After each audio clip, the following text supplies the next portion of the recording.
اعوذ باللہ من الشیطان الرجیم بسم اللہ الرحمن الرحیم السلام علیکم ورحمۃ اللہ وبرکاتہ۔ آج ہم اللہ تعالیٰ کے فضل و کرم سے سورۃ البقرہ کا آغاز کرتے ہیں۔ سورۃ بقرہ کا تعارف۔ حضور اکرم صلی اللہ علیہ وآلہ وسلم جب ہجرت کر کے مدینہ منورہ میں تشریف فرما ہوئے تو یہ سورت نازل ہوئی۔ یہاں اس دعوت اسلامی کے جو مخاطب تھے وہ مکہ کے باشندوں سے مذہبی، ذہنی اور عمرانی اعتبار سے مختلف تھے۔ خود دعوت اسلامی جس مرحلے میں داخل ہو رہی تھی اس کی ضروریات اور تقاضے بھی بالکل نئے تھے۔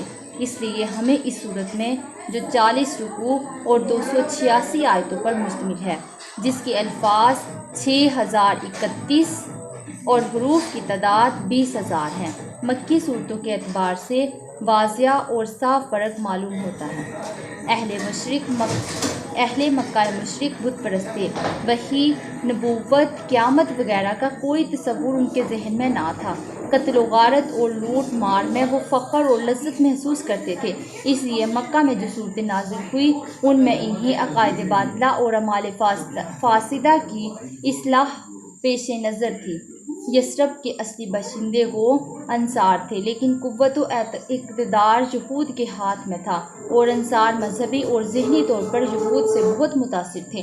یہود کیونکہ اہل کتاب تھے، اس لیے وحی، رسالت، قیامت، جنت، دوزخ وغیرہ پر ان کا ایمان تھا، لیکن بدقسمتی سے وہ اپنی قوم برتری کے نشے میں اس حد تک مست تھے کہ وہ یہ تصور ہی نہیں کر سکتے تھے کہ ان کے علاوہ نبوت کسی اور کو بھی عطا کی جا سکتی ہے۔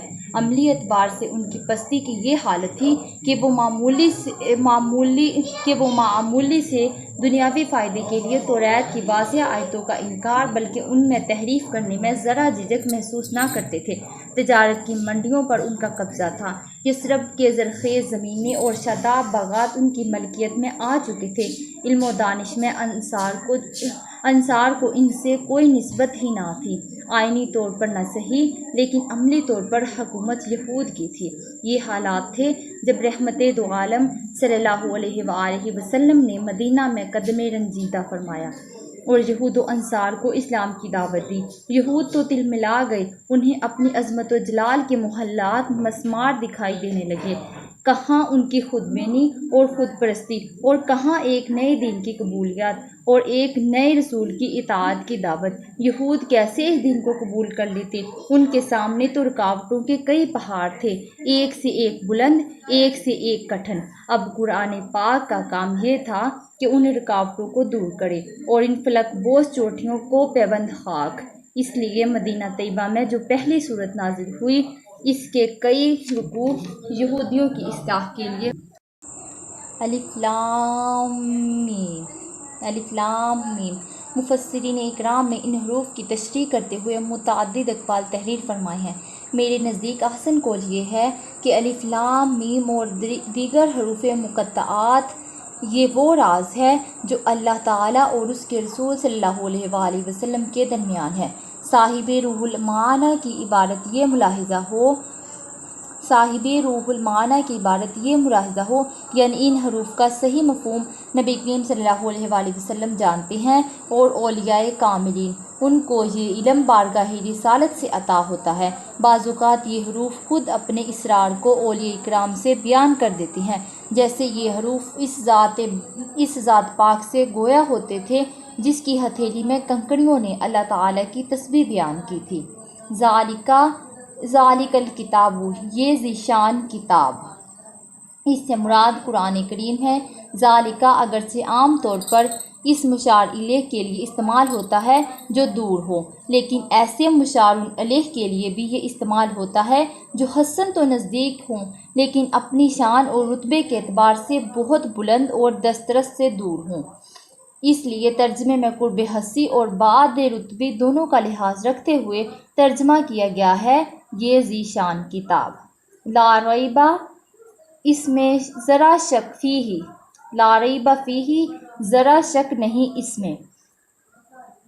یہ نہیں فرمایا کہ لا یراب فیہ، کہ اس میں شک نہیں کیا جاتا، کیونکہ اس پر شک و شبہ کی گرد اڑانے والوں کی نہ تب کمی تھی اور نہ اب ہے، بلکہ فرمایا لا ریب فیہ، یعنی اس کے واضح دلیل اور اس کی روشن تعلیمات، اس کی بیان کردہ تاریخی واقعات اور اس کی پیشن گوئیاں حق و صداقت کے وہ بلند مینار ہیں جہاں شک و شبہ کا غبار نہیں پہنچ سکتا۔